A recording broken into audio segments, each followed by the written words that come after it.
Okay, so tapos na yung labada. Ito yung service area namin sa taas. Ito yung washing machine. Sobrang excited ako sa washing machine na to. This is the Panasonic NAFD 85X1. So, yeah. So, tapos na yung first batch. Puro whites to. Tapos, sa likod din yung mga boxes na kailangan ko pang ayusin. Actually, kailangan ko bumili ng walis tingting para ayusin to. But, tara, magsampay na.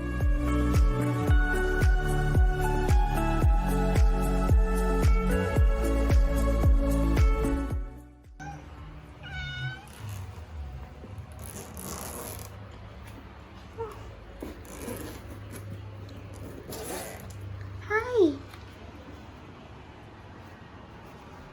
Hi! Twix! Twix!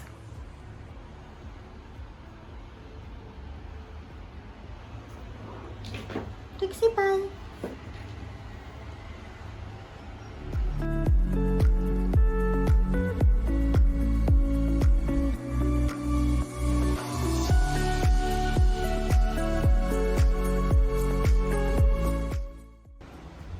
Wow, the pawis. So, I'm back downstairs. Niload ko na yung second laundry na puro decolor naman or mga black. Kasi inuna ko maputi. Tapos kausap ko yung nanay ko kanina. Tapos sabi ko, wait lang. Naglalaba ako. Tapos sabi niya, unahin mo yung mga puti. Huwag mo yung paghalo. Sabi ko, yes ma! But yeah, so it's Saturday today and first time namin walang lalakarin, walang gagawin. And it's Saturday and it's officially 1 week here sa condo. So I decided to cook. Nagluluto naman ako pero yung mga dadali lang.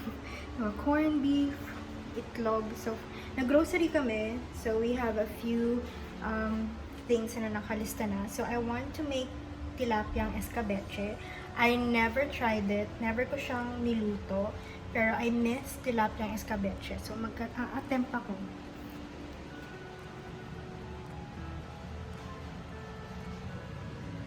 Sobrang hindi ako sanay mag-vlog. May dumaan lang na tao. Wala. May dumaan lang na tao. Tumigil na ako. Anyways. But yeah, so, si said bumibili ng tubig. So, ayan na yung tilapia. Sobrang frozen kasi siya. So, siguro I'll prep some of the things that you need. So, kailangan mo carrots. Hindi ko alam kung gaano kadami, but carrots. Wala pa akong napupuntahan na like yung market talaga na mas murang vegetables sana. But, yes. Wow. So, I guess I'm gonna use this. Kailangan niya ng carrots, tomatoes, and nasa nga ating bell peppers. Ay, binalot ko pala. Binabalot ko yung mga gulay na mabilis malanta. Ayan. So, nandyan si bell peppers. So, I'm gonna start prepping para we can eat. Kasi medyo late na rin ata. Magsi-7 na kasi nag-laundry mo na ako. But, yeah.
Anyway. Grabe, mainit. Hindi, joke. Wait, malapit ako. But, yeah. So, dumating na yung unang Meralco bill namin. Pero ito pa yung walang aircon.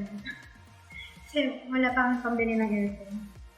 Kasi gatang Cut! But this is, no, wala pang aircon to. Pero meron kaming ref, 2 electric fan, pero mas air cooler yung isa. So, syempre may kettle, may microwave, tapos laging naka-plug ang mga laptops. Ano pa ba? Then we have heater. Tsaka, ano pa pala? Coffee maker, induction cooker. So, yung induction cooker, alam ko medyo matakaw sila sa kuryente. Pero ayaw kasi namin mag-gas, lalo kondo. Iwas disgrasya din. Plus, may washing machine kami sa taas. Though, tuwing kailan na natin ginagamit ng washing machine. Actually, we forgot to get the... Sa sobrang hindi kami sanay na may washing machine kami. Nakalimutan namin kunin na may nilaban pa lang. So, yun pa lang yung nag-init. Wala kasi kami aircon. But anyways, actually, may na-receive na akong previous billing. Pero yun yung time na wala pa kami dito. So, yung niya from middle of July to first week of August. So, mga 5 pesos yung billing na yun. So, ito yung, as in, 1 month na kami dito. You know, 1 month? Yeah. Roughly, right? So, kinasagahan na ako kasi kung ito mahal, tapos wala pang aircon. Ayaw mo ba? No! Even. Oh! It's not bad. Parang na-disappointed. Oh, it sounds bad when you're saying that. But yeah, this is from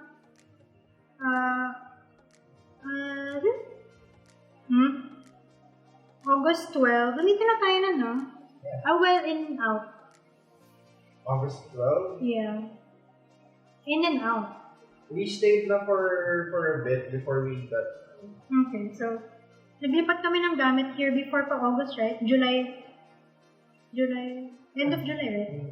So, this is from August 12 to September 11. So, 1,013 pesos.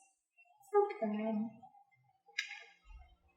So, sana kapag nagka-aircon kami, siguro mga 2,000. 2,500 max. But,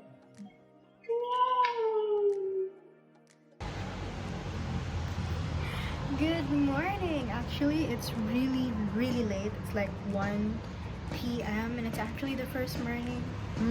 It's actually the first morning that I'm actually alone.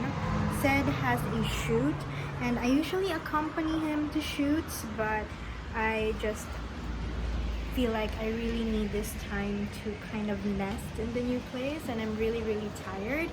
My hair is a mess. Hold on. Anyways, I think we were actually planning to go to Boracay end of August, but that was cancelled. We moved it to October 4. It's September 11 now, but I'm thinking of moving it next year already when things hopefully is a bit better. Yeah, so I think I'm gonna cut my hair because I was planning to cut my hair after Boracay. It's really long now because I'm actually gonna donate it.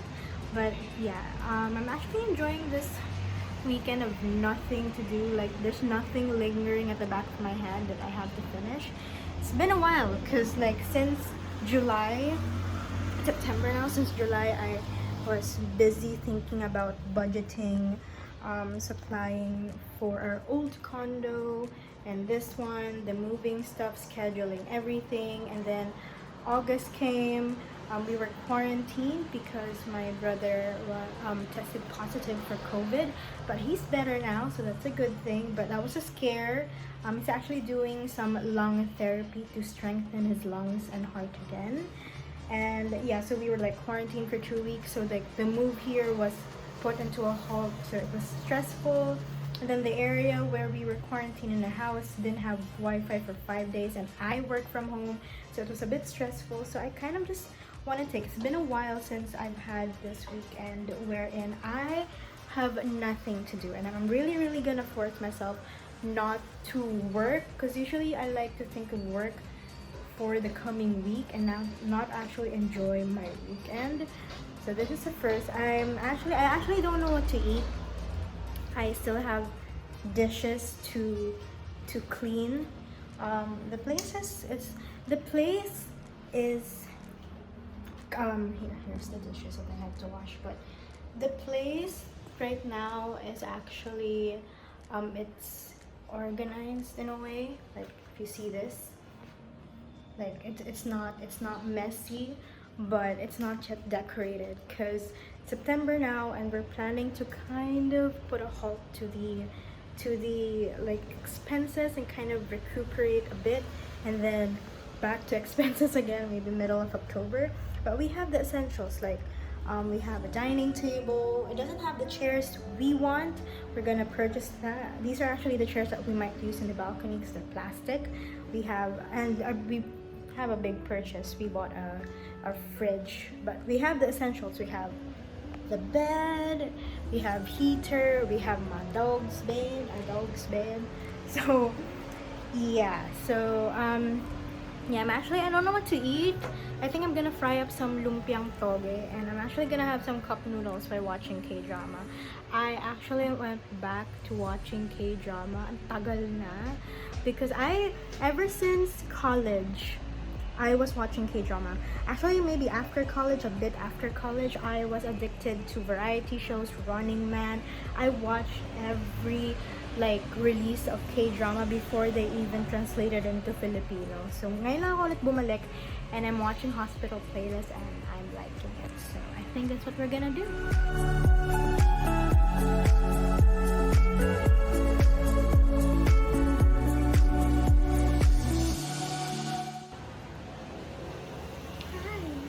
Okay, so actually I woke up late and I was planning to do some shit. Apparently that's not happening, but I did put on makeup. I miss putting on makeup. It's been ages since I put on makeup, and I just wanted to feel pretty today. I was gonna change my clothes, but I'm pretty cozy, so I don't know. Let's remove this.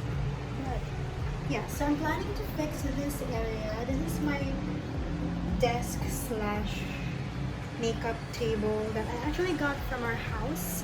It's actually the one in my room already, but yeah, I'm also watching Marriage or Mortgage, and I thought that I would easily choose Mortgage because I would rather spend on a house rather than just one day, but honestly there's a lot of choices there.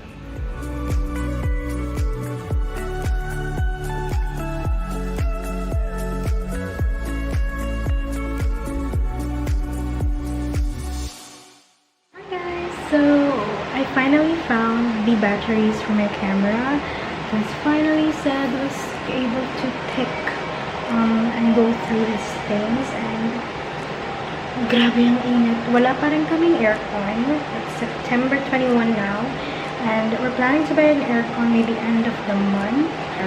So this is the update with the place. Actually wala masyado nangyari.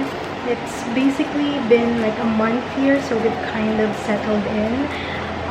So it's still pretty bare, yeah, but we purchased two big items. We got a new sofa because the sofa now is a very small sofa. Then we also got dining chairs. 5 muna yung kinuha namin kasi feeling namin yun lang yung kasya dito. So yeah, so iba ganyan. Ayaw na mag-focus. Anyway, so ganyan pa rin yung itsura lang. And tulog. Anyways. Okay. So this one is a very messy room. So medyo dito kami naghahalukay na magamit to see what we're gonna throw away. So this one I still have to clean up just because wala pa akong organizer. Tapos medyo naayos na rin dito ni Sed. So medyo naghukay-hukay na rin siya. Kaya namin nahanap yung baterya ng camera ko. And yeah, so this is currently my cat section. Nilagay ko siya din sa taas kasi kinakain ng aso ko. But yeah, so we also have packages that arrived today. So the reason why we got this, so basically ano siya, parang open hanger closet thing. So may konting sabitan lang, tapos may konting lalagyan sa ilalim, or maybe folded clothes. Just because wala pa kaming napupusuan na closet. So that's why we option for this one. Tigisa muna kami to see how it goes. And I think yung coffee cart din dumating na. I had a different coffee cart in mind, pero mixed reviews kasi. So I optioned for something that looks a little bit more sturdy and hindi siya masyado matadamage in transit. So this is our current situation here. It's still a trolley kind of pero hindi siya yung mataas. So yeah, 3 layers pa rin siya. It's black and wood because I might use this as storage or I might use it sa laundry. Hindi ko alam paano pa yung dumating dito, but I think our closet organizers dumating na rin siya. So madami pang padating actually. So itong area na to, once we kind of cleared this up, siguro dito mo na yung sabitan namin ng damit. But this is where we're gonna put our closet. We're thinking of either an L type of closet or magharapan na closet. I don't know. So, yun pa lang. Wala pa masyadong update, diba?